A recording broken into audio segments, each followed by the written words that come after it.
ইরানের মিসাইলের রেঞ্জের বাইরে আমেরিকা, কিন্তু রেঞ্জের ভেতরে আছে মধ্যপ্রাচ্যের দেশগুলো। এখন প্রশ্ন হলো, এরা সবাই তো মুসলিম, কিন্তু তাদেরকে কেন ইরান মারছে? সব মুসলিম দেশগুলো এক হয়ে ইরানে অ্যাটাক করলে তো ইরান আরো সহজে দুর্বল হয়ে পড়বে যুদ্ধে। এবার শুনুন আসল কাহিনী। ইরানের পার্স গ্যাস ফিল্ডে ইসরায়েলি হামলা করার পর আজ ইরান মধ্যপ্রাচ্যের এনার্জি সেক্টরগুলোতে ভয়াবহ হামলা চালিয়েছে। এটা অবশ্য তারা আগে থেকেই ওয়ার্নিং দিয়ে রেখেছিল, আমরা শেষ মানে পুরো মধ্যপ্রাচ্যের সর্বোচ্চ ক্ষতি আমরা করব।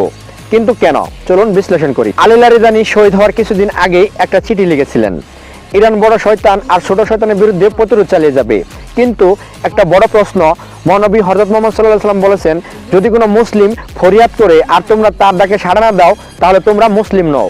এখন খুব কম ইসলামী দেশ ছাড়া আর কোনো ইসলামী দেশই ইরানের মানুষকে সত্যিকারে সাহায্য করেনি, এমনকি রাজনৈতিকভাবেও পাশে দাঁড়ায়নি, শয়তানদের হামলার নিন্দাও করেনি। চিঠিতে লেখা ছিল, তোমরা ভবিষ্যতের কথা ভাবো, তোমরা জানো আমেরিকা তোমাদের সাথে কোনো বিশ্বাস রাখবে না, তারা তোমাদের সাথে থাকবে না। ইসরায়েল তো তোমাদের শত্রু, নিজেদের আর অঞ্চলের ভবিষ্যৎ নিয়ে একটু চিন্তা করো। ইরান তোমাদের শুভাকাঙ্ক্ষী। যদি পুরো মুসলিম উম্মাহ একসাথে পুরোপুরি ঐক্যবদ্ধ হয় তাহলে সব ইসলামী দেশের নিরাপত্তা, উন্নয়ন আর স্বাধীনতা নিশ্চিত করা যাবে। আল্লাহর একজন বান্দা আলী লারিজানি। এই চিঠির মূল উদ্দেশ্য ছিল, তোমরা সাইড চুজ করো, হয় তোমরা মুসলমানদের পক্ষে অথবা শয়তানের পক্ষে দাঁড়াও।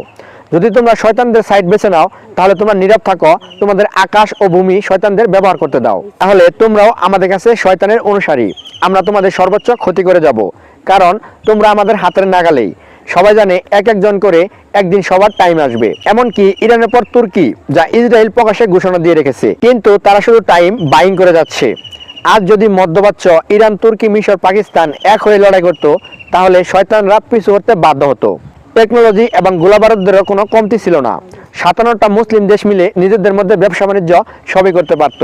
আল্লাহর দেওয়া তেল ও গ্যাসের কোনো কমতি ছিল না, কিন্তু তারা মাথা নত করে ফেললো বড় ও ছোট শয়তানদের কাছে।